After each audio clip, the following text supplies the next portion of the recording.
Okay, I am back now at my new Mauzer International machine, and I'm going to show you all how to do a proper 3-thread raised stitch.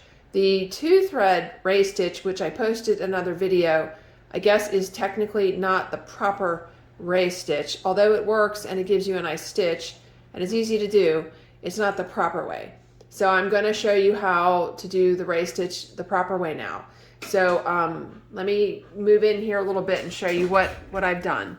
Okay, so there's a black Mauzer silk rayon thread coming up from the bottom. This is the chain stitch thread. Then I have on this spool here, this is actually common household sewing thread. Let me show you. Okay, it's this common household sewing thread. It's dual duty, 125 yards. And what I've done is I've come in here and I've popped this part up and I've cut that part off. Just fits there. So I use this thread to try to match the color of my cording, I guess, whatever the thing is called that comes down from the top. So you can't see it, so it's not visible. So this is great. You just buy it. You have to use a scissors or a hacksaw or something and cut this part off and smooth it out. And then you can just put it right into this thing here. It's kind of cool. So back to the threads. So we have the black chain stitch thread coming up from the bottom. Then I've got this purple thread here, which I explained in the other video how to put it on, and I'll do a stitch sample first and then I'll explain that. So, but this purple thread is just on this spool and there's a tension on it. You can adjust the tension and it comes out of that, goes in here, it goes down here through that hole and comes out. That's it. Then this green thread here is coming down from the top. Okay, so on the top, I now have installed this spool holder.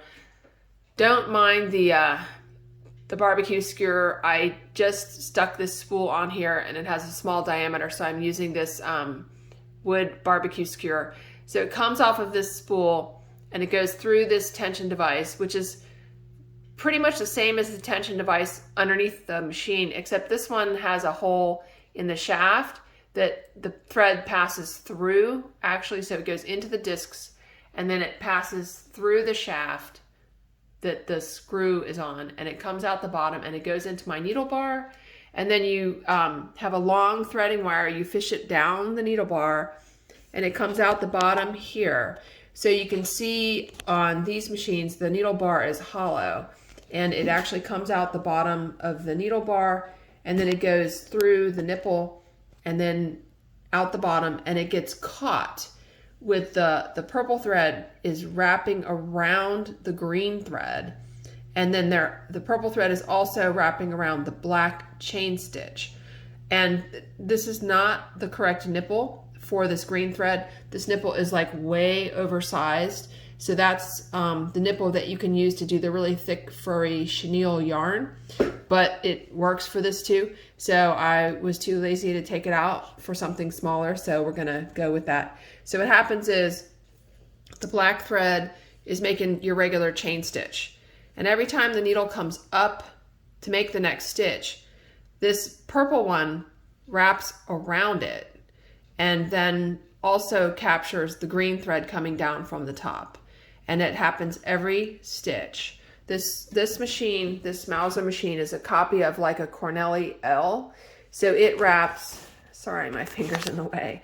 It wraps every stitch. If you go to some of the other models of Cornelli and also to the higher Singer model, they have retards. It's called a retard, that you can control how many wraps it does per needle thing. So like it might wrap once every 2 needles, once every 2 needle pokes or stitches, or once every 3, or I think up to 5.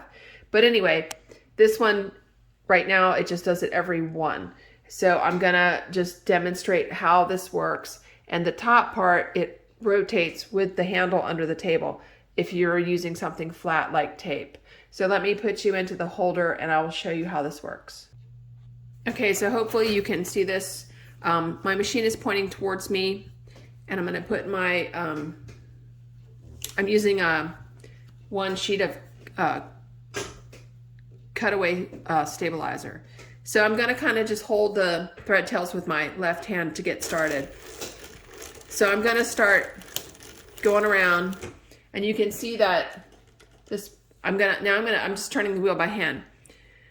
So the thread on the purple spool, it's spinning around, and as the nipple is coming up, this arm here, which has the purple thread, passes in front of the nipple and goes around, and the nipple just went back down, so the needle went down to make another stitch, and then the nipple comes up, and this thing goes back around. So that's how that works. And at the same time, these two things are happening, just like in the other video with the 2-thread raised stitch. At the exact same time that's happening, the green thread is coming down from the top. And so the green thread is getting caught by the purple thread at the exact same time that the black thread, which is the chain, is getting caught, okay? So that's how this works. And it's basically pretty easy. It's really not complicated at all, but having the first basic understanding of the chain stitch machine makes this so much easier, because then you're sort of just adding 2 threads that aren't really doing much. You do have to adjust the tension on the purple thread and the green thread so that you can get the proper rays to come off as you make circles. The rays only happen when you make circles, but it happens in both directions. So I'm gonna try to start making some circles, and hopefully this works, and you can see what this looks like. So this is the 3-thread raised stitch. So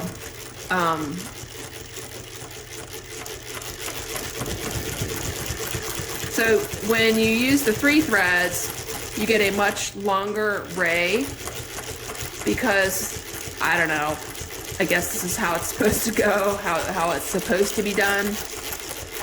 Y'all know I'm kind of a DIY person, so I'm not always reading all the oh shoot, I just broke my stitch because I sped up. Let me see what's going on. I think I dropped my stitch. Let me rethread and I'll come right back. Hang on. Okay, I'm going to show you how this spool holder works. So this arm, there's an arm here that is holding the spool on. So you pull down on the arm and you rotate the bottom and the spool will drop off. That's how that works. And then you just rotate it back and it goes up and it catches the spool. This bottom arm is on a spring, and this nut here you rotate to increase or decrease the tension on the spool. There's a leaf spring in here that provides the tension. So I'm going to put my spool back in, wind up my excess thread here, put my spool back in, rotate my arm back over and it catches, and then I'll just wind my excess thread back up. Okay, then it comes out of the spool and it goes through this arm, through a hole here, and there is another hole here, but I probably should read the manual and find out what's that's for, I don't know. And then it goes through the hole in the bottom of this arm and I have it coming out. Now I'm gonna thread my machine with the black chain stitch thread from below, using my threading wire.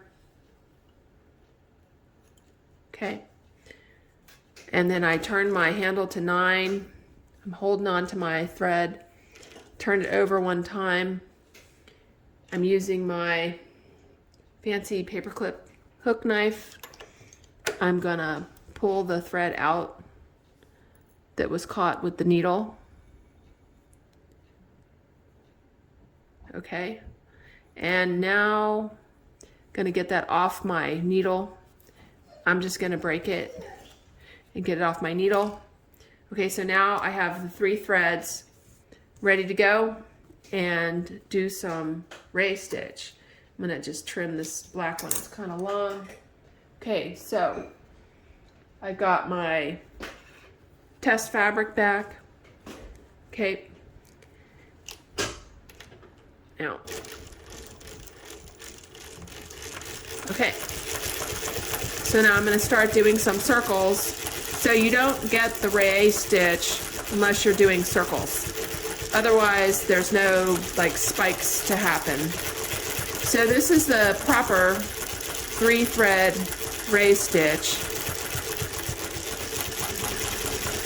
And I mean, I just got this machine like, you know, 3 days ago, and I haven't had a lot of time to play with it, but basically you can kind of see what it's doing and how it works. So let me just do some circles here. This machine is really cool, I have to admit. And there's a few other stitches I can do, which I need to make videos of.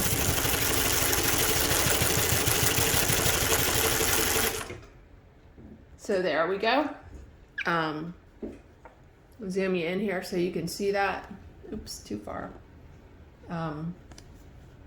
So it's basically the green thread is going around, the black thread is the chain stitch, and I don't know if you can see that, the purple thread is wrapping around both the chain stitch and the green thread. So that is the proper 3-thread ray stitch, brought to you on my really cool, oops, phone holder out of the way, brought to you on my really cool Mauzer International chain stitch embroidery machine. Okay, thanks for watching.